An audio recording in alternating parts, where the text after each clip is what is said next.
જય શ્રી કૃષ્ણ ભાઈ. જય શ્રી કૃષ્ણ. તમારું નામ? કિરીટભાઈ. કિરીટભાઈ. જયરામભાઈ લાઠિયા. ગામ? બેલા.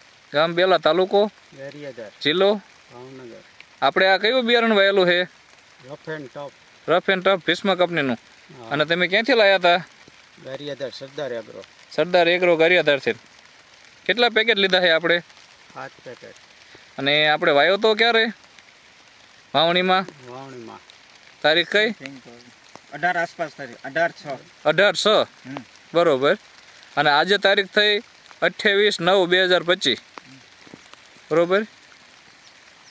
તો આ કપાસ વિશે તમારું શું કહેવું છે? કપાસ બહુ સારો છે. બહુ સારો છે. હા બરોબર. રોગ જીવાત નથી લાગતું જ નથી. બરોબર. આ એક મહિનાથી દવા નથી છાંટી. 1 મહિને દવા નથી છાંટી, પણ આમ આખા વારામાં આવડો કપાસ થયો. તમારે કેટલા વાર દવા છાંટી તમે? 3 વાર. 3 વાર દવા છાંટી. બરોબર. આપણા ડીલર મિત્ર અશોકભાઈ છે. અરે તો અશોકભાઈ તમારું શું કહેવું? નમસ્કાર. સરદાર એગ્રો સેન્ટર ગારિયાધારથી આ મારા કસ્ટમર છે અને મેં એકારી 7 પેકેટ એને આપેલા છે. બરાબર. અને 14 વીઘાનો કપાસ છે. ટોટલ આમાં 2 થી 3 વાર દવા છાંટી છે. નથી સુસિયા આવતા, નથી ચીપ્સ કથીરી જીવાત.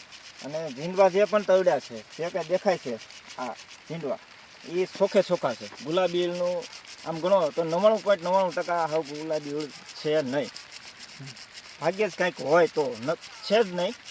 બરોબર. છતાં કોઈ પણ જાતનો રોગ નથી લાગતો. ખાસિયત એ છે કે મેસ્કોટ વર્ઝન છે અને 2 જ વાર દવા છાંટી. અત્યાર સુધીમાં નકર 5 થી 6 વખત દવા છાંટી દીધેલી હોય માણસોએ. થીપ્સ કથીરી સુસ્યા કેટલા એટક હેવી આવી ગયા. ને બીજી ખાસિયત કે એકારી 10 ઇંચ વરસાદ છે તો કપાસની પરિસ્થિતિ પાન બેલેન્સ શીટ એવી ને એવી છે. ટ્રેસ એલિમેન્ટ જોવો પાનનું તો એનું એ જ કલરમાં કોઈ ડિફરન્સ નથી પડ્યો. સમજ્યા?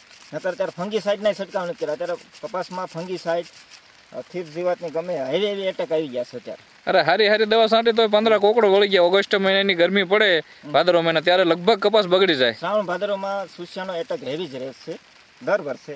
પણ અમે આ ભાઈને જે આપ્યું છે 2 જ વાર દવા છાંટી, નોર્મલ દવા જ છાંટી છે ખાલી. કપાસ તમે જોઈ શકો છો લેટ વેરાયટી છે. ફ્લાવરિંગ તમને ભલે આમાં ઓલું હોય પણ આ ફ્લાવરિંગ 90 દિવસ 80 થી 90 દિવસે ચાલુ થાય છે ટૂંકમાં. કપાસની શાખાઓ જુઓ, ડાળી જુઓ તમે, ઠેઠ નીચેથી ઉપર સુધી ડાળીઓ ફૂટતી જાય છે અને ઉપર ફ્લાવરિંગ ચાલુ થઈ જાય છે. અને સિરીઝ એકદમ નજીક. નજીક. 1 મહિનાથી તડકો નથી પડ્યો. અને બીજા નંબરમાં રોગ જીવાત હાવ ઓછી આવે, એ મોટી ખાસિયત ને. રોગ જીવાતનું જોવાનું છે મુંદલ તો. બરોબર. અને આ ગમે એવી જમીન હોય, ટૂંકમાં હલકી જમીન હોય તો વિકાસ ન થતો, એમાં વિકાસ થઈ જાય. વરસાદ બહુ આવતો હોય, પાણી ભરાતું હોય, રેસકાણ થઈ જતું હોય તો પાણી સામે ટક્કર ઝીલે એવી વેરાયટી છે. પ્રતિકારક શક્તિ એની જબરદસ્ત છે. હા, એટલે પાણી બહુ પડ્યું હોય, વરસાદ બહુ આવ્યો હોય તો હુકાય નહીં, એકદમ લીલો રહે. આજની તારીખે તમે જોઈ આખો કપા એકદમ લીલો સમ ઊભો છે. ક્યાંય પણ વીઘામાં આના પરિસ્થિતિ હેઠે ઉપરથી લઈને નીચે સુધી એક ને એક જ છે. હા, એમ ક્યાંય પણ એક ડાઘ પડ્યો નથી. તો આ બીજા ખેડૂત મિત્રોને વાવવા લાયક ખરું ને?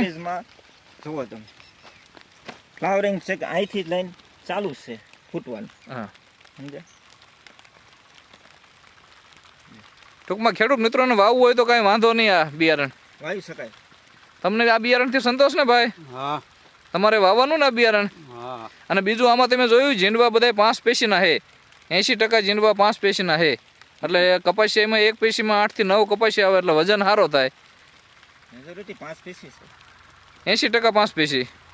ભલે તો આપણે પાછા કપાસ વીણાય અને વજન કેવો નીકળે, ઉતારો કેવો આવે ત્યારે પાછા આપણે મળશું. બરોબર. ખૂબ ખૂબ આભાર. ધન્યવાદ.